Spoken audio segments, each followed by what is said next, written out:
Well, good morning. I'm doing the class now both in person and it'll be online for those who want to join online, and for those that will join, welcome. For those that will be watching during the week. I did the same thing last week, is the fact that we're making it available that way just in case someone cannot be here. I know Shirley's not here, so I know I think about her, and she's an early riser, and I'll make it so she can get online without having to wait till Wednesday night with that, maybe be part of this. So we're back into 2 Samuel. So we're going to, I want you to think about, we ended up at the end of summer, we left off at Mount Gilboa. If you remember where everything ended at, was the fact that King Saul and his 3 sons, Jonathan, Abinadab, and Malchishua, are dead on Mount Gilboa. The door is open now for David to become king. So I want to just begin the fact and just quick look at the fact. You remember this drawing, etc. we had when we went through when we began 1 and 2 Samuel. That we're now into 2 Samuel. 1 and 2 were one book, and so this is tied together. So now we're now escalating into the kingship of David at this point. This is where we've been as far as you think about. This is, if you look out over Israel, this is the points that are out there where we end up at. And Mount Gilboa is, well, you can see it on the map behind me, up on the ceiling. So the question is, how is David to become king? That's the question we have to look at. Saul is king from the tribe of Benjamin. He was anointed by God, anointed with the authorization of God. Saul has 4 sons. So did the other ones come? Nope. There should be more stuff. There are other sheets here, people, up to that.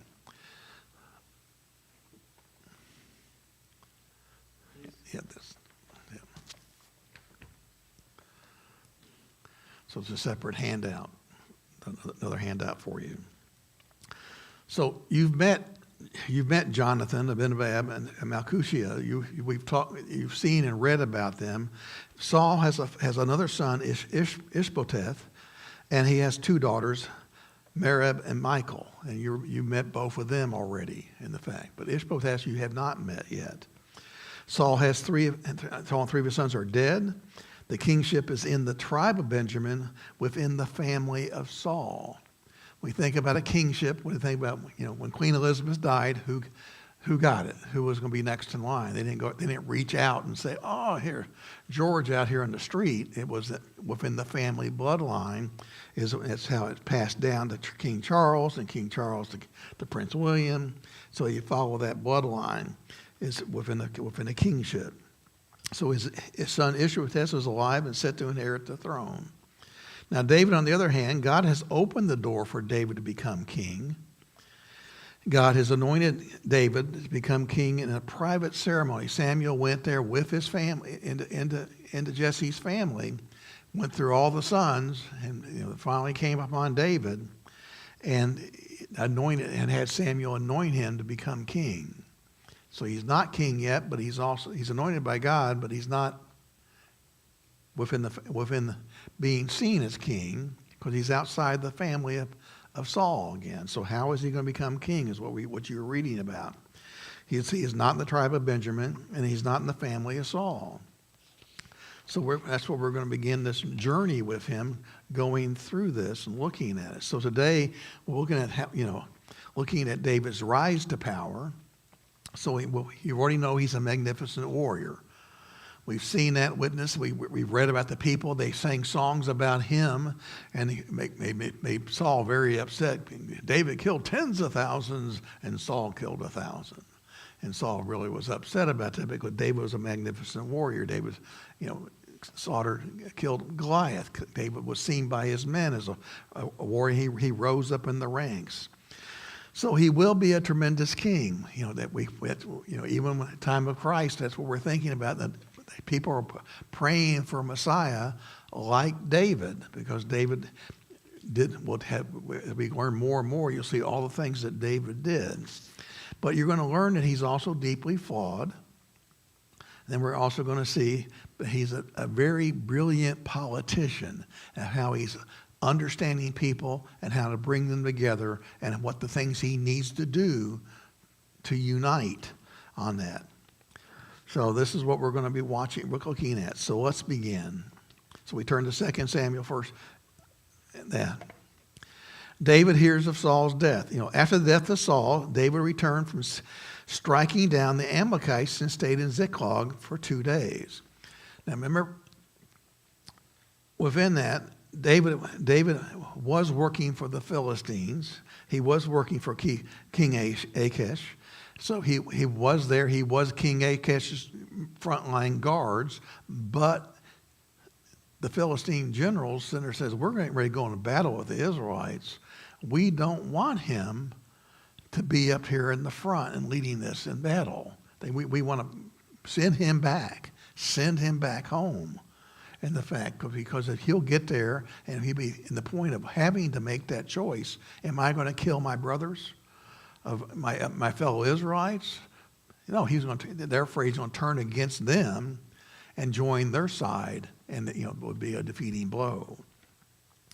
So David is returned to Ziklag. Remember, he returned home, and what did he find? He got there. All the people were gone, right? All the possessions were gone. The Amalekites had come and taken all the people prisoner, was going to sell them off in slavery, and they had taken all their wares, etc., for booty, and he went and chased them down and freed his people and brought all the stuff back and returned them back to his home in Ziklag. So on the 3rd day, a man arrived from Saul's camp with his clothes torn and dust on his head. When he came to David, he fell on the ground to pay him honor. And David looks at him and says, where have you been? Where have you come from? David asked. He answered, I have escaped from the Israelite camp. And David's like, what happened? Because he has no idea. There's not CNN. There's no internet. He has no idea what's taken place. David asked, tell me. The men fled from battle, he replied. Many of them fell and died, and Saul and his son Jonathan are dead. Then David said to the young man who brought him the report, how do you know that Saul and his son Jonathan are dead? Remember, Jonathan is David's best friend, his brother in arms. The man goes and says, I happened to be on Mount Gilboa, the young man said. And there was Saul leaning on his spear with the chariots and their drivers in hot pursuit. When he turned around and saw me, he called out to me, and I said, what can I do? He asked me, who are you? An Amalekite, I answered. Then he said to me, stand here by me and kill me. I'm in the throes of death, but I'm still alive. So I stood beside him and killed him, because I knew that after he had fallen, he could not survive. And I took the crown that was on his head and the band on his arm and had brought him here to my Lord. Where do you think this Amalekite came from? Remember when David came upon the Amalekites and freed his people? There's a group of them that fled on camels. The young men all fled on camels. Well, that's south of, they're heading towards Mount Gilboa when they flee. So they come upon the battlegrounds and all those dead soldiers, etc. So they arrive, and what are they going to do? The soldiers, they're going to plunder what they find. All the soldiers are dying and dead, etc. They're going to grab their purses, you say the purses, their watches, and those things like that. So this one came upon King Saul, and he says, and found his crown and his band and all those things. And of course, he's claiming he killed him.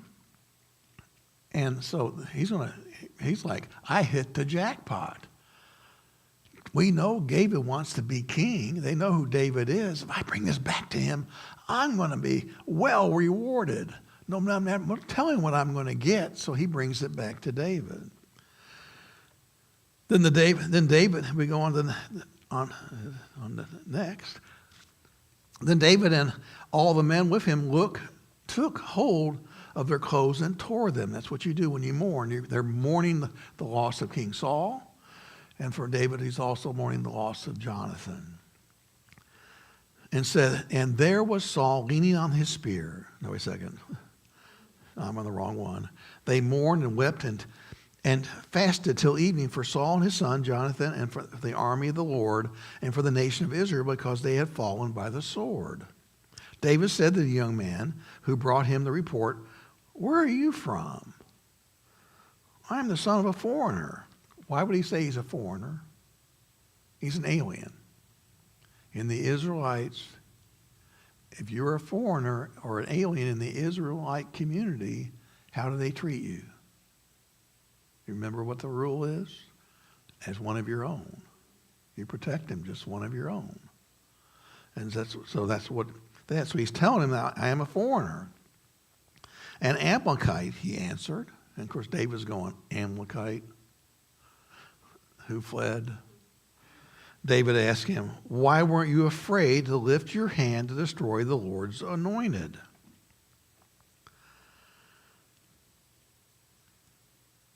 I want to ask you the question. We have two. 1 Samuel ended with, who killed Saul in 1 Samuel? Saul killed himself, right? Here we are in the start of 2 Samuel. Who killed Saul?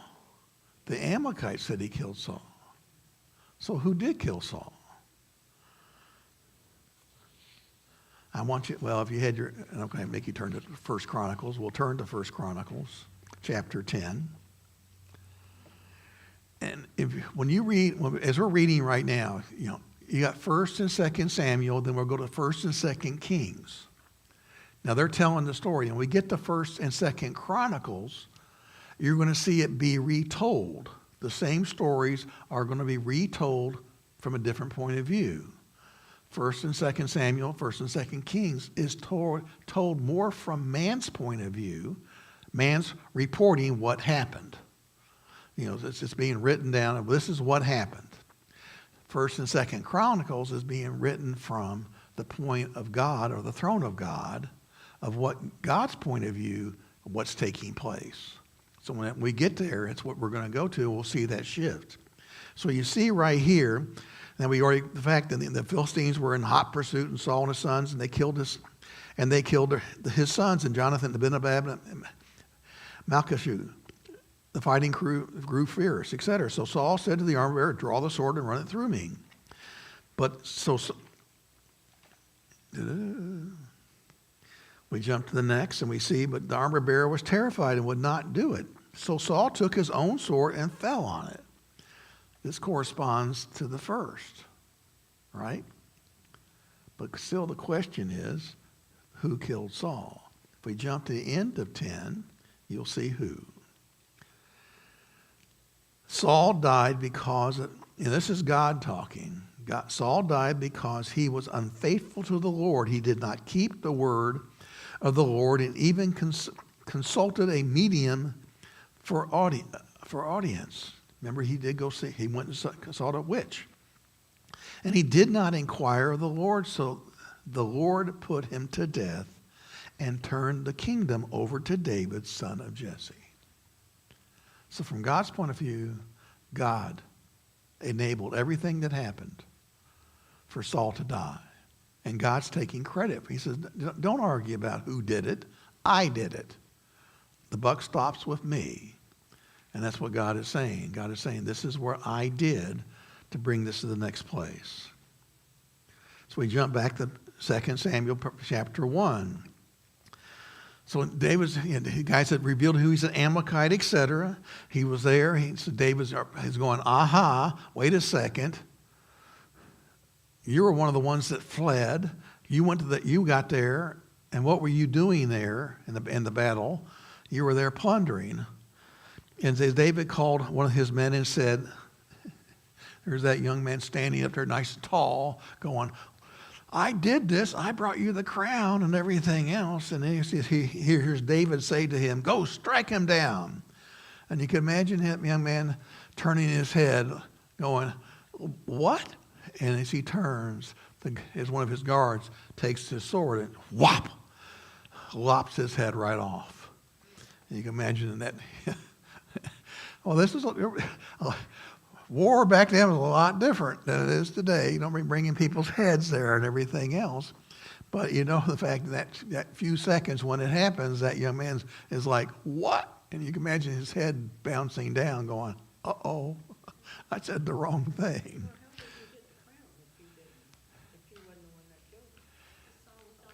He was already dead. Well, he's claiming he did it. So the question is, but God says, don't worry about who did it. So if he did it, he showed up at the end of the battle because the battle was over.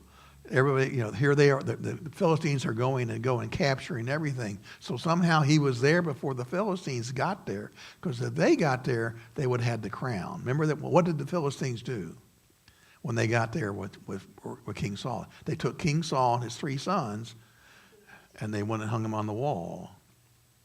The wall of the community. I can't think of the name right now, but so he had to be there before the Philistines got there. So he had to be right there in that middle of that place before they found King Saul. So what was he doing there when he was an Amalekite who was not part of the Philistine army, who had fled, so that you start putting those points together. That's how it happened. For David has said to him, your blood be on your own head, your own mouth testified against you when you said, I killed the Lord's anointed.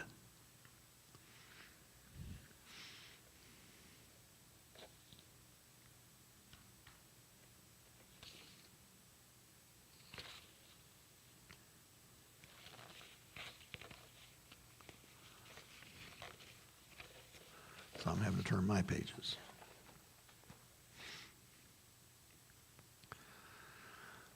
So when this happened, David wrote a lament.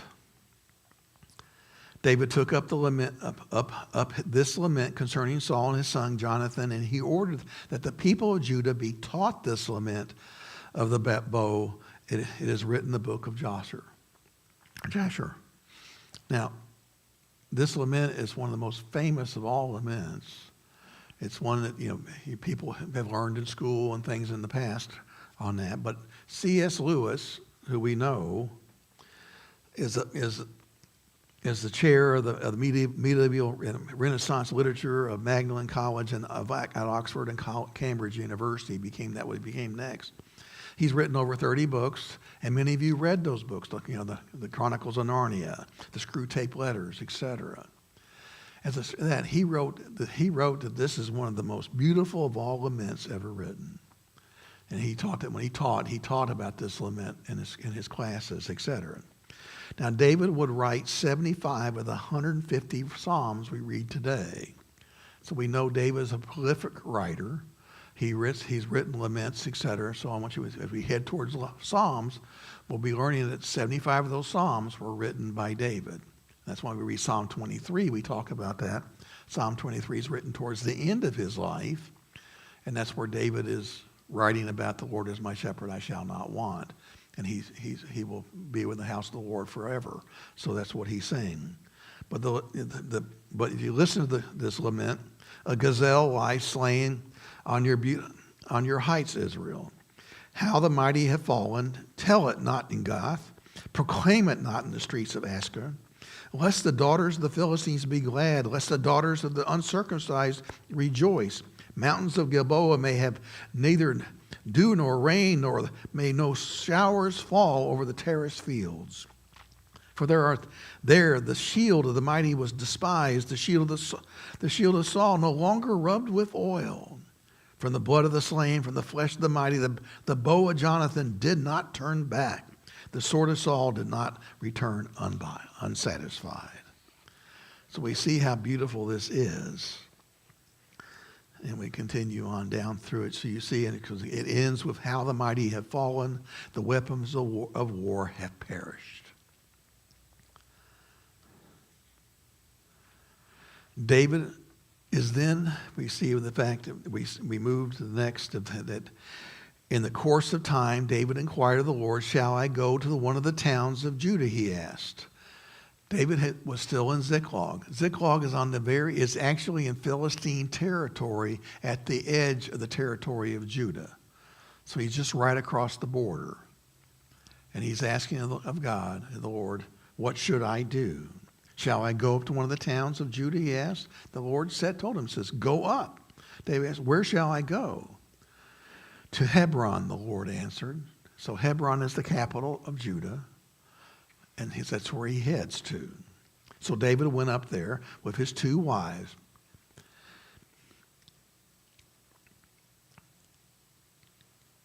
Ahinoam and Jezreel, and Abigail, the widow of Nabal of Carmel. David also took the men who were with him, each with his family, and they settled in Hebron. Remember, they had all fled. They had lived in Ziklag as being in a protected area because they had fled when Saul was king because they were afraid they were going to be killed because Saul wanted to kill them all.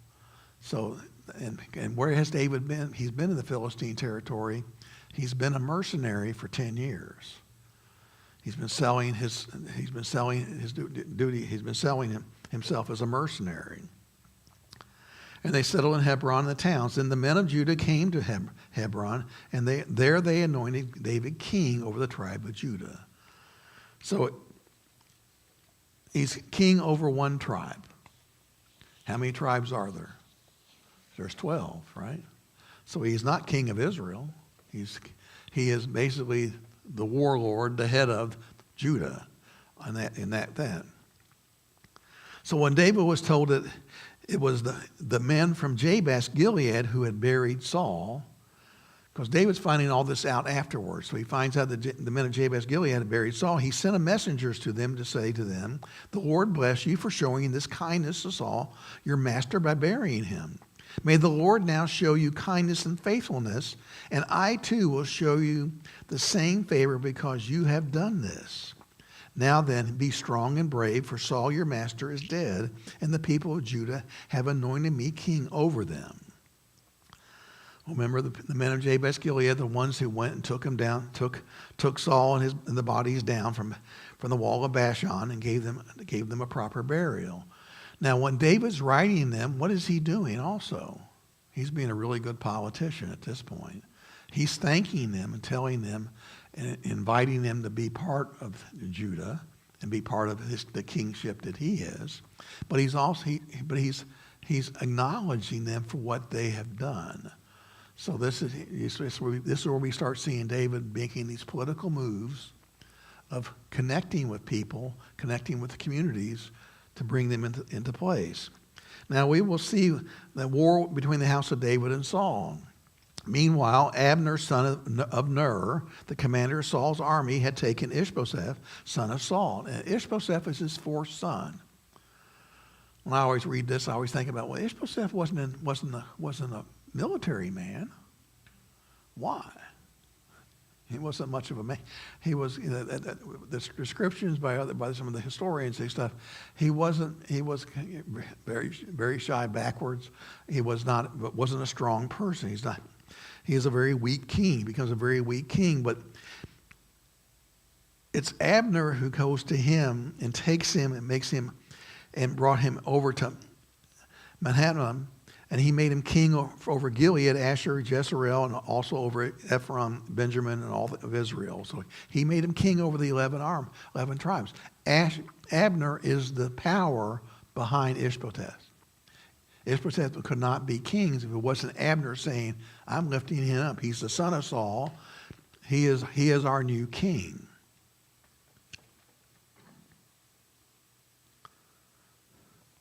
And Ishbosheth, son of Saul, was 40 years old when he became king over Israel, and he reigned 2 years. The tribe of Judah, however, remained loyal to David. The length of the time David was king in Hebron over Judah was 7 years and 6 months. In your handout, it gives you sort of a timeline of David's life that I've given you, so you just have that for future to look at. Now, Abner, son of Ner, together with the men of Ishbosheth, son of Saul, left and went to Gibeon. Joab, son of Zerah, David's commanding general, Joab, and David's men went out and met them at the pool of Gibeon. One group sat down and one sat the other pool, and one group on the other side.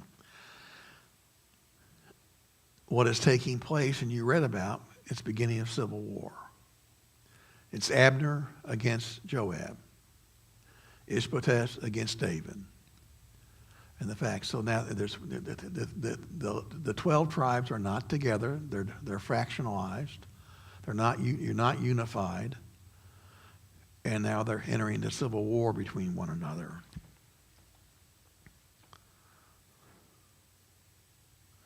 Now the war between the house of Saul and the house of David lasted a long time. David grew stronger and stronger while the house of Saul grew weaker and weaker. So David is a fierce warrior, while Abner is the commander of the rest of the tribes. They are no match for David's men. So the sons were born to David in Hebron. So he talks about more children, etc. Now Abner goes over to David. We get to there, and the fact in verse 6, it says, during the war between the house of Saul and the house of David, Abner had been strengthening his own position in the house of Saul.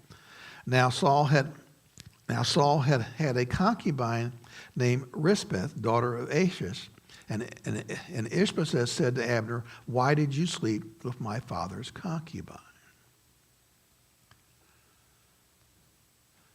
That wasn't how did Abner respond to that?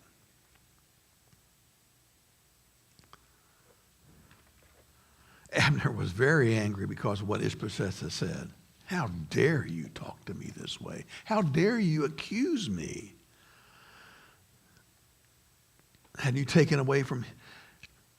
So Ishbosheth gave orders and had her taken away from her husband. No, where did I jump to? Ooh. So, yeah, he was very angry.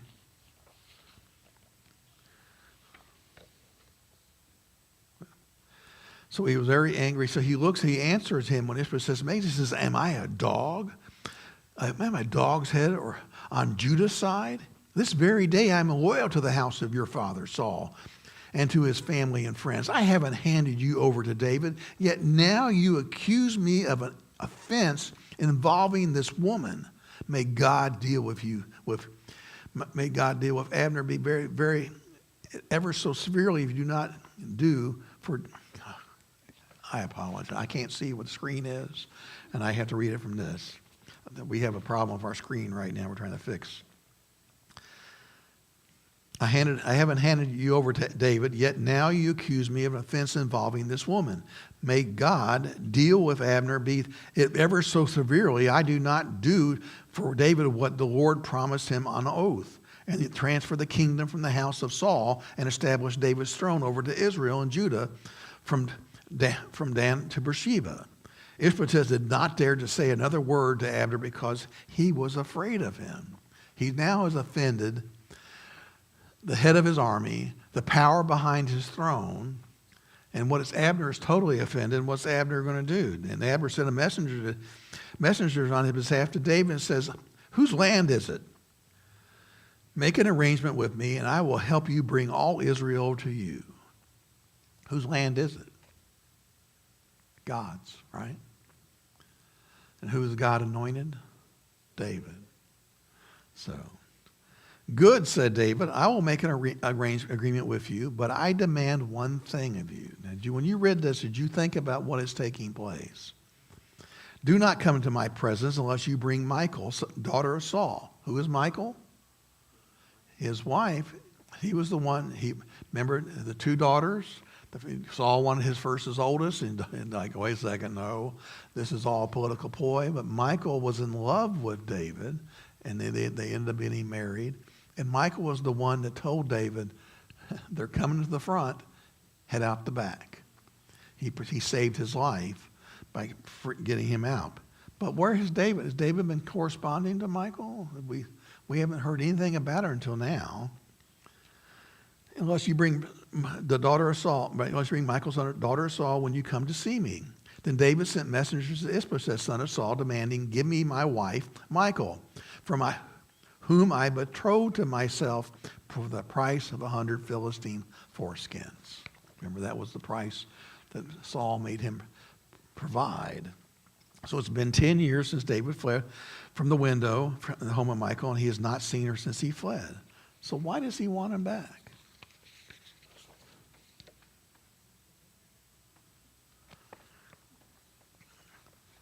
Think about it. Who is she? She's the daughter of Saul. When he being married to her, who is he? He is the son-in-law of Saul. Another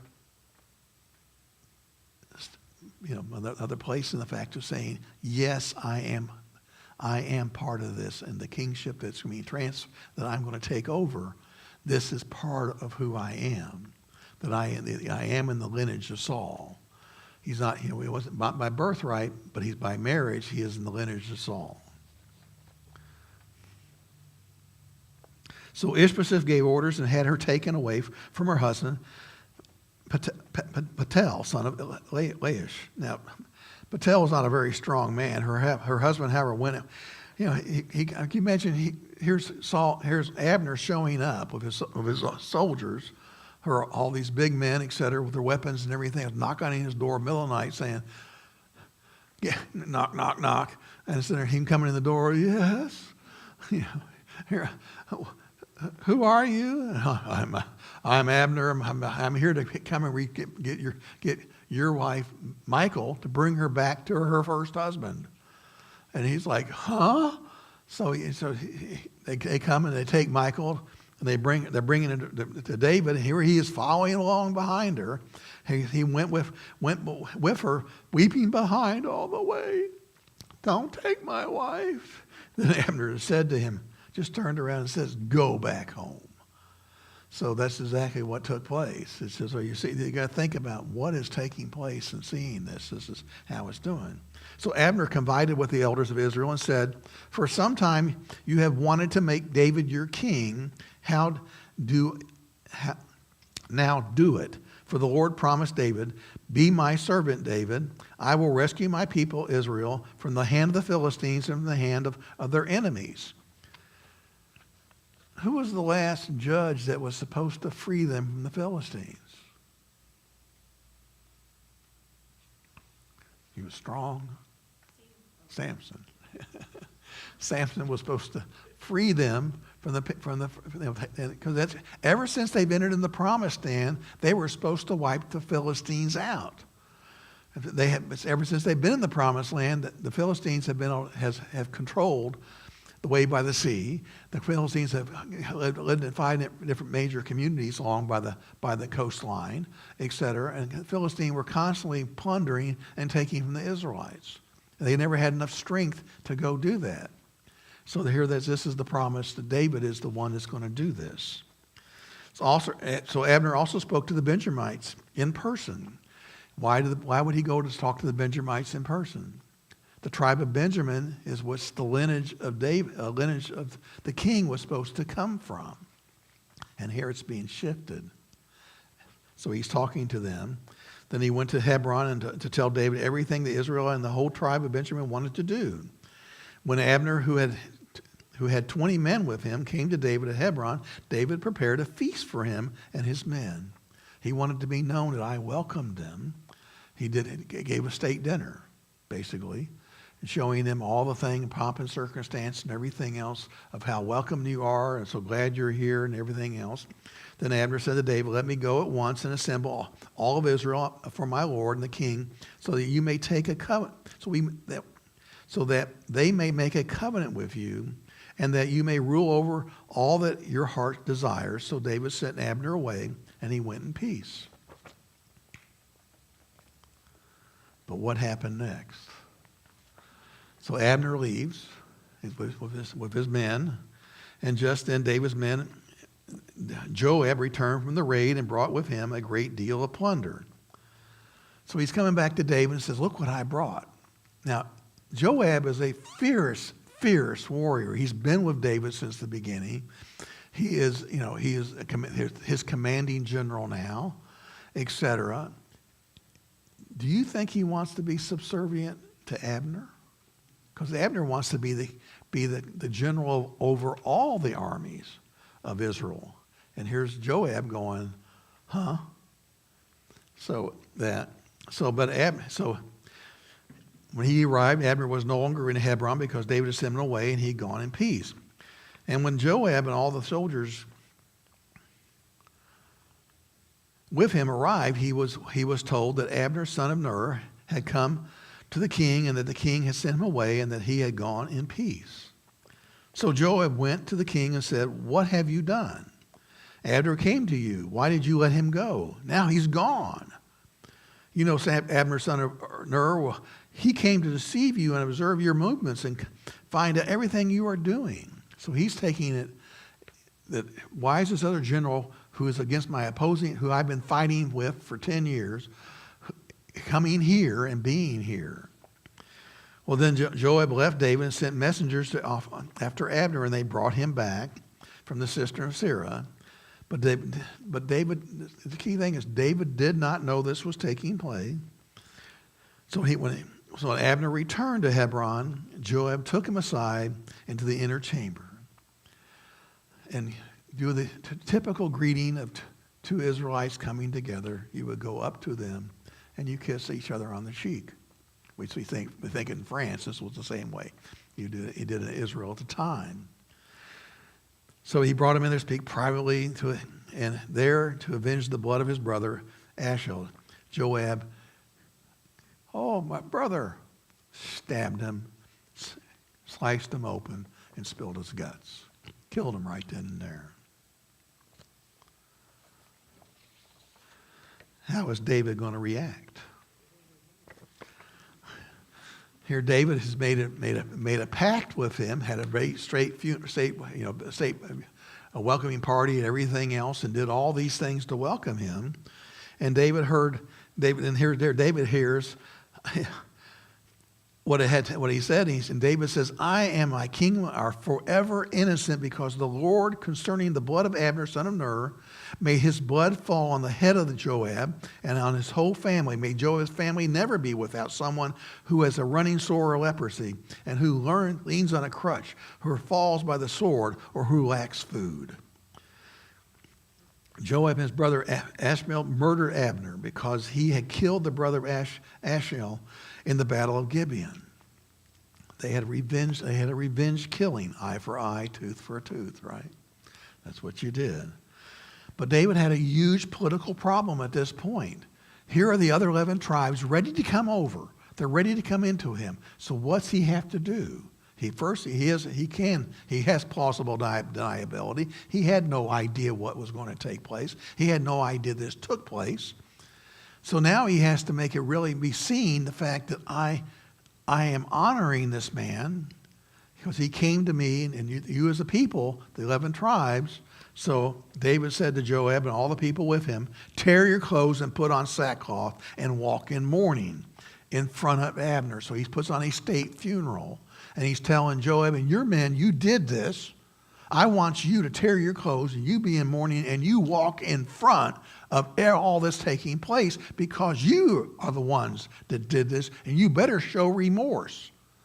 And that's exactly what he's having them do. And King David himself walked behind the bier, and he's walking behind them, weeping and crying, and the fact of the loss of this man, this general, this man, a warrior for the Israelite people.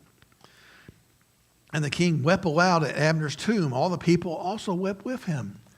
We see David many times weeping, just pouring tears in the fact of publicly acknowledging this loss. The king sang, and so there he sings a lament, just like he wrote for Saul. He said, "Should Abner have died as the lawless die? Your hands were not bound, your feet were not fettered. You fell as one falls before the wicked." And all the people wept over him. So he is showing that remorse. He is making that political statement. I am with you. I am so sorry this took place. And they all came and urged David to eat something while it was still day. Because it would have been not just the people of Hebron, it would have been people from all 12 tribes being there. And David took an oath, saying, "May God deal with me ever so severely if I taste bread or anything else before sun sets. And all the people took note and were pleased indeed. Everything the king did pleased him. So that day all the people were there, and all Israel knew that the king had no part in the murder of Abner, son of Ner. So that's where we... Then the king said to his men, Do you not realize that a commander and a great man has fallen in Israel this day? And today, though I am the anointed king, I am weak, and these sons of Zerah are too strong for me. May the Lord repay the evildoer according to his deeds. Well, David may be king, but there's still many enemies, is what he's saying. If you read into this, he's saying, yes, I am king, I am still weak. Who is out there? Who can take the throne? Ishbosheth. He can take the throne. He is the true king anointed in the lineage of Saul. So David is still there, the fact so that he has a problem. But who else is also out there? There's another, what you read.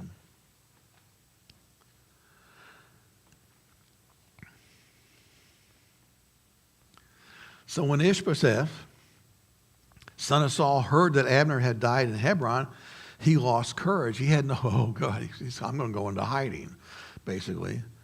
And all of Israel became alarmed. Now Saul's son had two men who were leaders of raiding bands. One was named Baanah, and the other was Rechab.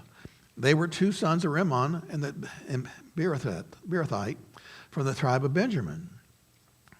Beeroth is considered part of Benjamin because the people of Beeroth fled to Gideon and have resided there as foreigners to this day. So they're not true Benjamites, but they're included part of them because you're alien in the community, you're part of the community. Remember? So Jonathan, son of Saul, had a son. So we remember these two are there. But also the other is, there's another one who has in the lineage of the throne. Jonathan, son of Saul, had a son who was lame in both feet. He was 5 years old when the news about Saul and Jonathan came from Jezreel. His nurse picked him up and fled, but as she hurried to leave, he fell and became disabled. His name was Mishbosheth. So there's Mishbosheth, is now in hiding, being raised up in hiding, but he is in part of the lineage of Saul. Now Rechab and both of the sons of Rimmon and Beerothite set out for the house of Ishbosheth, and there they arrived there in the heat of the day while Ishbosheth was taking a noonday rest. They went into the inner part of the house as if to get some wheat, and they went and found Ishbosheth sound asleep, took their swords, stabbed him in his stomach, and then they slipped away. That's not a nice way to kill somebody. Was that an honorable way to kill somebody? To sneak up in the middle of the night? We call that murder today. Murder in the first degree. Well, they had gone into the house while he was lying in the bed in his bedroom, and after they stabbed him and killed him, they cut off his head. They went another step. Oh, yeah. Linda's sitting there going, oh. Yeah. I mean, it's like, it's a fierce way of life at the time. They cut his head off. Taking it with them, they traveled night and day by the way of Arab, and they brought the head of Ishbosheth, the son of Saul, to David of Hebron, and said to the king, here is the head of Ishbosheth, the son of Saul, your enemy who tried to kill you. This day the Lord has avenged my lord, the king, against Saul and his offspring. Did David ask for this? David hinted at it. I'm a weak king, but there's still people out there. And they took it upon themselves. Okay, David and says, we're going to do this for you. We did this for you. Aha, we did on that. But David answered Rechab and his brother Baanah, the sons of, he said, as surely as the Lord lives, who has delivered me out of every trouble, when someone told me Saul is dead and thought he was bringing good news, I seized him and put him to death in Ziklag. That should have been the first thing for those two guys going, uh-oh. We need to get out of here now. That was the reward I gave him for his news. How much more than when wicked men have killed an innocent man in his own house and on his own bed, should I now demand his blood from your hand and to rid the earth of you? So David gave the order and they killed him. Said, get rid of him. They cut off their hands and their feet and hung their bodies by the pool of Hebron. But they took the head of Ishbosheth and buried it in Abner's tomb at Hebron. So they gave a state funeral for him again and saying, look what happened. And so this is another political move on David's part. He's showing the fact, I'm clean from this. I had nothing to do with this.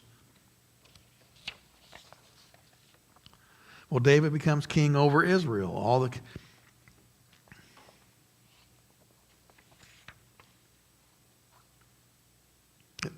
Got to make sure on the right page. So David asked, as David becomes, so I jumped away. So David becomes king over Israel. So he says, we are your own flesh and blood. In the past, while Saul was king over us, you were the one who led Israel on their military campaign. And the Lord said to you, you will shepherd my people, Israel, and you will become the ruler. So he's acknowledging what God has said to him when he was anointed. When all the elders of Israel had come to King David at Hebron, the king made a covenant with them at Hebron before the Lord, and they anointed David king over Israel. At that point, David was 30 years old and became king. So he would reign over Israel and Judah for 33 years in total. This is David at this point, when he's bringing all 12 tribes together. They have never all been together. They have been a loose confederation of 12 tribes. They have lived separately. At times we watched the judges. The judges came out of different tribes at different times. We've watched them that they have never been one as a people ever since they left and came into the promised land. They moved into the promised land and they became 12 separate kingdoms, and basically who worked together at times, defended each other. Now they're united. He has created a united kingdom is what is taking place. Now David has that other problem to take care of.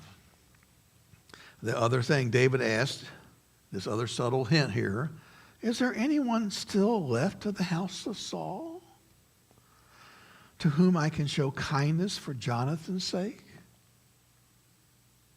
It could be either one of the soft thing, but it's also, who is Jonathan to David? He was his best friend. He was everything to him. Now there was a servant of Saul's household named Ziba. They summoned him to appear before David, and the king said to him, are you Ziba? At your service, he replied. The king asked, is there no one still alive from the house of Saul to whom I can show God's kindness? Well, Ziba answered the king, well, there is still a son of Jonathan. He is lame in both feet. So Ziba is acknowledging, yes, he's here. He is alive, but he should be no threat to you. He's lame in both feet. So he says, where is he? Is there,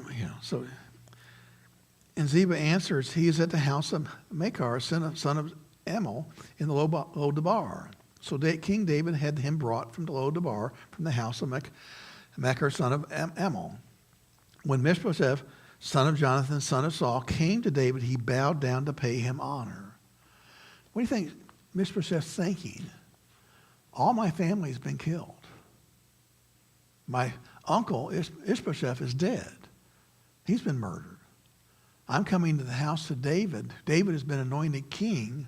I'm the last of the lineage of Saul. He thinks he's coming to die. David says, Mishbosheth, at your service, he replied, thinking, where's the sword? Don't be afraid, David tells him. For I will surely show you kindness for the sake of your father. Jonathan, I will restore you to the land that belonged to your grandfather Saul, and you will always eat at my table. What did David promise Jonathan? Remember when Jonathan stepped up for David? He stepped up and said, I'm going to really find out if my father really wants to kill you, if I'm going to protect you. And David made a promise to him to protect Jonathan's family if something happened to Jonathan. Because Jonathan was basically his blood brother. And so he had made a promise to that. So we could read it as the fact that, what is David doing? David is first looking at him and says, yes, I'm going to do what I promised your father to do. And Mishbosheth bowed down and said, what is your servant that I should notice a dead dog like me? Because he thought, I'm for sure going to be dead. I'm dead because I am the last of the lineage. And here's David saying, no, I'm going to restore everything back to you. But David goes one step further. Then King David's son Ziba, Saul's steward, and said to him, I have given your master's God's grandson everything that belonged to Saul and his family. So he's restoring back the inheritance to Saul. You and your sons and your servants are to farm the land for him and bring in the crops, so that your master's grandson may be provided for. And Mishbosheth, grandson of your master, will always eat at my table. What's he doing? He's bringing Mishbosheth into his house. Now, Ziba had 15 sons and 20 servants, so he's now be the one taking care of that. Then Ziba said to the king, your servant will do whatever the Lord the king commands his servant to do. So Mishbosheth ate at David's table like one of the king's sons. He brought him into his household and, in effect, adopted him into his household. I married to Micah, Saul's daughter. I have adopted Jonathan's, the son of Saul's grandson, into my house. I am his protector. I'm his provider. He eats at my table with me. So that David is another thing when you think of the political thing. He's bringing all the pieces together to affirm his kingship. So Mishbosheth had a young son named Micah, and all the members of Ziba's household were servants of Mishbosheth. And Mishbosheth lived in Jerusalem because he always ate at the king's table, and he was lame in both feet. As you read, there were two more things that needed to take place to solidify the kingship of David. First, he is in Hebron. And where's Hebron located at? If we jump down and look real quickly, we see Hebron is down in the southern part of Israel. But and I want you to think back, when the United States of America was formed, when the Revolutionary War first took place, etc., where was the capital of our country? Where would it be? Where did everything take place at? Philadelphia, right? Where's Philadelphia located at? The north, right? 13 colonies are made up of state colonies in both the north and the south. What are you going to, so they made a political move in saying, well, we can't have it up north because our brothers in arms in the south don't want a capital in the north. They want it in the south, and we want it in the north. So where did they put it at? In the middle, Washington, D.C. They carved out Washington, D.C. Most people in Washington, D.C. live in Virginia. Some live in Maryland, but some live in the D.C. area itself. But Washington, D.C. is by itself, is located in the center. So what does David need to do? He needs to move the capital of Hebron, from Hebron north to a central location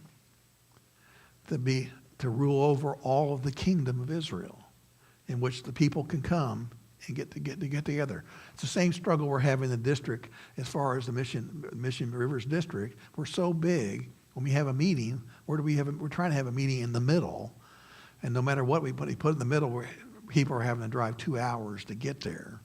But it's still a compromise in saying we try to have the meetings in the middle when we have meetings, etc. So he cannot reign from the south, where the capital will be located. So you have a copy of the map, and they're fair to look at. You can see in there you can see how that is laid out. So what does David do? Jerusalem is the perfect location they need to go to. So king and his men marched to Jerusalem and attacked the Jebusites. Well, the Jebusites who lived there said to David, "You will not get here in here. Even the blind and the lame can ward off. They cannot get in here." So the Jebusites are not Israelites.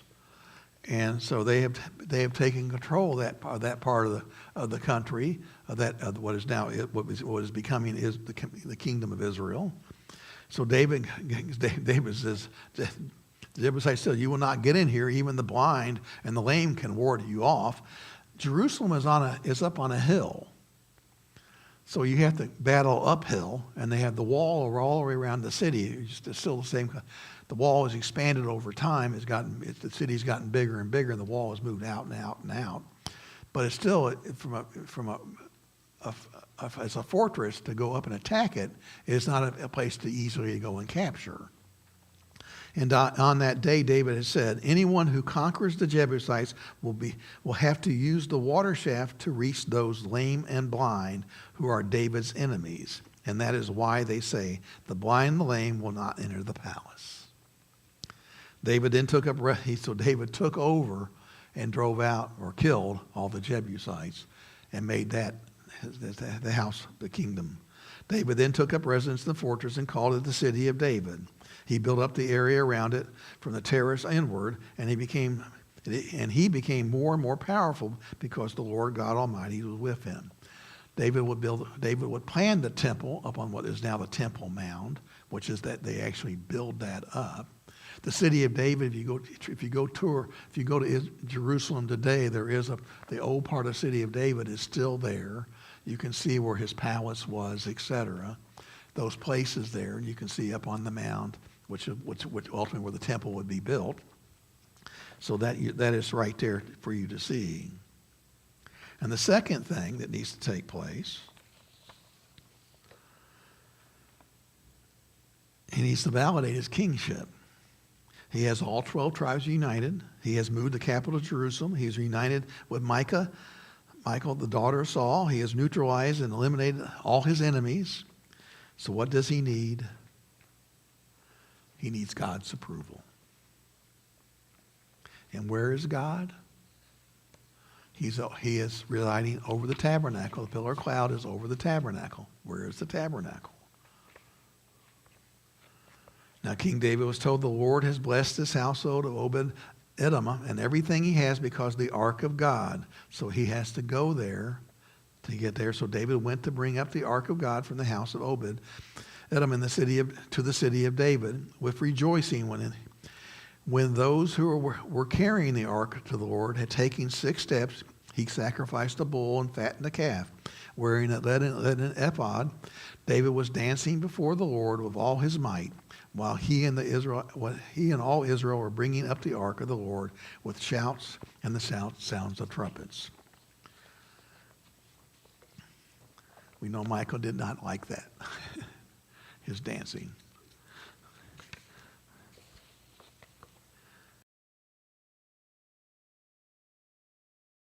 God now resides in the pillar of cloud over David's palace.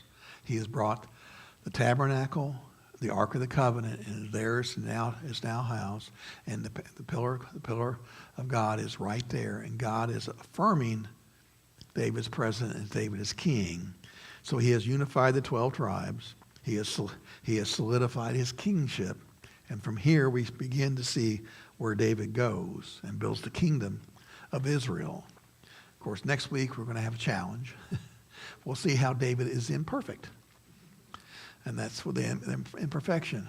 And that's the one thing I think as we study more and more, we constantly see the imperfection of who God calls. So as we end, next week we'll turn to 2 Samuel chapter 11. So let's end in a prayer. Dear Heavenly Father, we're learning a lot. We're seeing who you call. We're seeing what you do. We see the blessings you bestow. We see the challenges that are laid out for the Israelites.